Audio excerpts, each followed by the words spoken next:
দুইটা বুলেট না, লক্ষ বুলেট দিয়েও এই আজাদির লড়াই বন্ধ করা যাবে না। আপনারা বারবার চেষ্টা করেছেন, হেফাজতের গণহত্যা হয়েছে, 1,64,000 বুলেট মেরেছিলেন, আওয়ামী লীগ ক্ষমতায় থাকতে পারে নাই। বিরোধী দলের 15,000 নেতা কর্মীকে গুম খুন করেছেন, আওয়ামী লীগ ক্ষমতায় থাকতে পারে নাই।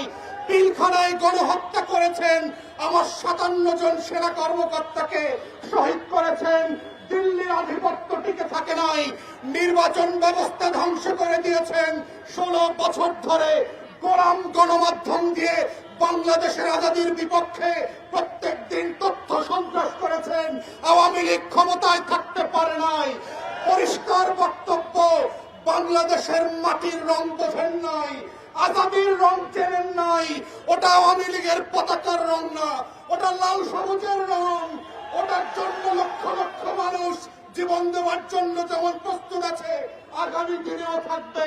অর্থাৎ শত্রুরা সাবধান।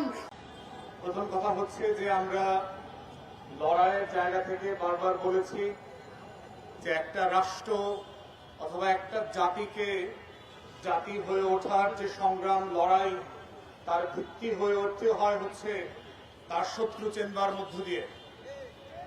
বাংলাদেশে আমার এই সোনার বাংলার সুশীল বুদ্ধিবেশ্যারা গত 54 বছর এই জাতির সবচেয়ে ক্ষতিকর শত্রুকে বন্ধু আকারে আমাদের সামনে পরিচয় করিয়েছে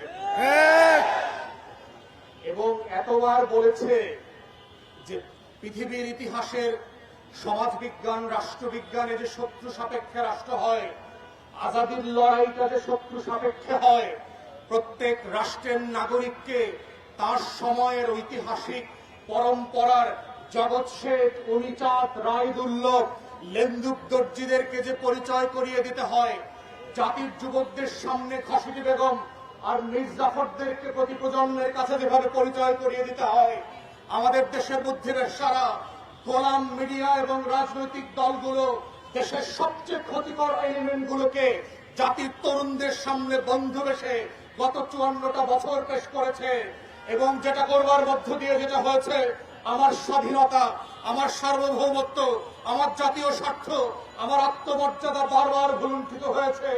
রাজনৈতিক দলগুলো যেভাবে আমার হাসনাত ভাই বলে গেছে, এত পাইনলেস বোনলেস হয়েছে ক্ষমতার জন্য। ফকির মিসকিন বস্তির ছেলেমেয়েরা আজকে বড় বড় রাজনৈতিক দলের নেতা হয়েছে, ওর নাম পরিচয় নাই, ওদের শিক্ষা দীক্ষা নাই।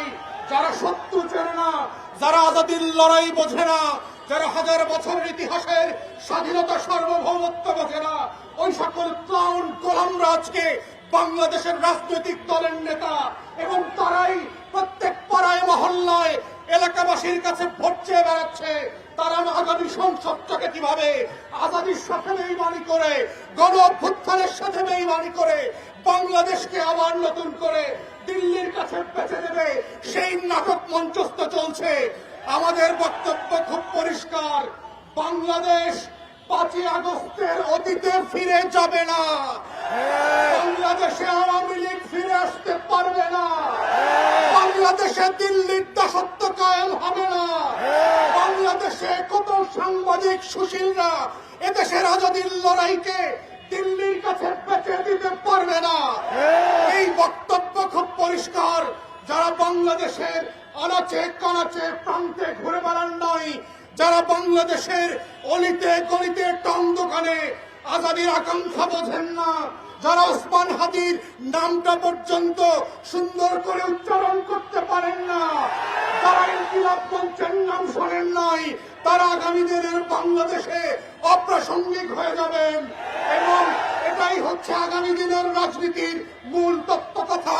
এটাই হচ্ছে আজাদির বাংলাদেশ, এটাই হচ্ছে বাংলাদেশ 2। এবং সেই বাংলাদেশ 2 লড়াইতে একটা দুইটা বুলেট না, লক্ষ বুলেট দিয়েও এই আজাদির লড়াই বন্ধ করা যাবে না। আপনারা বারবার চেষ্টা করেছেন, হেফাজতের গণহত্যা হয়েছে, 1,64,000 বুলেট মেরেছিলেন, আওয়ামী লীগ ক্ষমতায় থাকতে পারে নাই। বিরোধী দলের 15,000 নেতা কর্মীকে গুম খুন করেছেন, আওয়ামী লীগ ক্ষমতায় থাকতে পারে নাই। পিলখানায় গণহত্যা করেছেন, আমার 57 জন সেনা কর্মকর্তাকে শহীদ করেছেন। দিল্লির আধিপত্য টিকে থাকে নাই, নির্বাচন ব্যবস্থা ধ্বংস করে দিয়েছেন। 16 বছর ধরে গোলাম গণমাধ্যম দিয়ে বাংলাদেশের আজাদির বিপক্ষে প্রত্যেক দিন তথ্য সন্ত্রাস করেছেন। আওয়ামী লীগ ক্ষমতায় থাকতে পারে নাই। পরিষ্কার বক্তব্য, বাংলাদেশের মাটির রং বোঝেন নাই, আজাদির রং চেনেন নাই। ওটা আওয়ামী লীগের পতাকার রং না, ওটা লাল সবুজের রং। ওটার জন্য লক্ষ লক্ষ মানুষ জীবন দেওয়ার জন্য যেমন প্রস্তুত আছে, আগামী দিনেও থাকবে।